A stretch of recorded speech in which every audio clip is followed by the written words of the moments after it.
Ensuite, dans sa parole, il dit, et le Coran, c'est un argument pour toi ou contre toi. Ce Coran sera un argument pour toi si tu l'as mis en application. Et contre toi si tu ne l'as pas appliqué. Ce Coran, il comporte des ordres qu'on doit accomplir autant que possible et des interdits qu'on doit éviter et s'en écarter. Il y a des récits des prophètes et messagers avec des sagesses sur lesquelles on doit méditer et en tirer des leçons. Donc soit ce Coran, tu l'auras compris, tu l'auras lu et tu l'auras appliqué comme tu pouvais, soit pareil, tu l'auras lu et compris, mais tu n'en auras rien appliqué. Donc dans ce cas-là, il sera contre toi يوم القيامة. وفي حديث قال النبي صلى الله عليه وسلم إن الله يرفع بهذا الكتاب أقواما ويدع به آخرين. Le prophète, il a dit dans un hadith que par ce livre, Al-Qur'an, Allah Azza wa Jal élève des gens et en rabaisse d'autres. Taïb. Et la preuve pour toi ou contre toi, c'est pas uniquement pour le Coran. Ça, c'est valable pour tout ce que tu apprends en religion.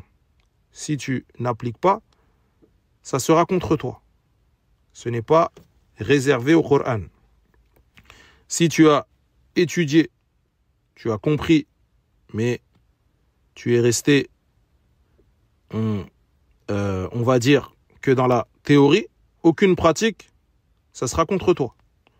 La religion, c'est pas comme les études de la dunya, comme on nous a toujours appris. Tu vas jusqu'au diplôme et après, ça y est, t'as fini. Ton cursus, il est terminé. Tu ranges tes livres à tout jamais. Non. La religion, c'est pas comme ça. Toi, t'as fini la mémorisation du Coran. Tu restes avec ce Coran toute ta vie. C'est même que le début. Tu le lis, tu le médites, tu regardes le tafsir, tu l'appliques autant que tu peux. Et tu y appelles. Tu as fini un livre, tu passes à un autre. Ça ne s'arrête jamais. Dans chaque matière. Dans le tawhid, dans la aqida, dans le hadith, dans le fiqh, ça ne s'arrête jamais. Tu continues, tu rajoutes, tu refais. Tu es en permanence dans l'adoration d'Allah subhanahu wa ta'ala. Tu étudies, tu enseignes, tu propages. Ça s'arrête à ta mort. Comme un homme a demandé à l'imam Ahmed, jusqu'à quand tu rechercheras la science? Et il a dit, rahimahullah, ma'al mahbara ila al-maqbara, avec l'encrier jusqu'au cimetière, c'est-à-dire jusqu'à la mort. Je continuerai à écrire, propager, rechercher cette science. Donc toi, tu as appris, tu as compris des choses, tu agis. Ton ilm, tu vis avec chaque moment de ta vie. Tu agis avec ce ilm, sinon ça sera contre toi. Et ce Coran, on doit lui donner de l'importance. C'est pas n'importe quel livre. C'est la parole d'Allah, tabaraka wa ta'ala. Pas un jour ne doit passer sans qu'il ne soit lu.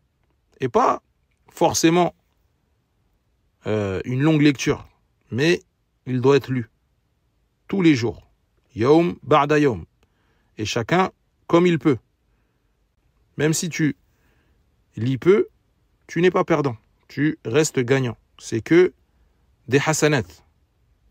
Man qara'a harfan min kitabillah falahu hasana wal hasanatu bi'ashri amthaliha la aqul alif lam mim harfun walakin alifun harfun wa lamun harfun wa mimun harfun.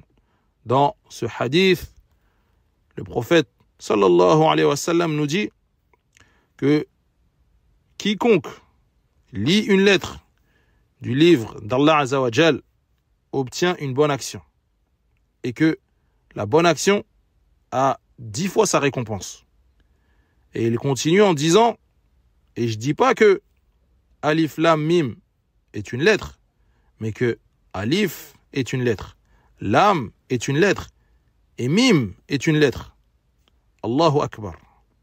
Regarde seulement une page de Coran, il y a combien de lettres? Donc, Akhil Karim, lis ce Coran et te prive pas. Te prive pas de toutes ces hasanats. Iqra wa rabbuka al-akram.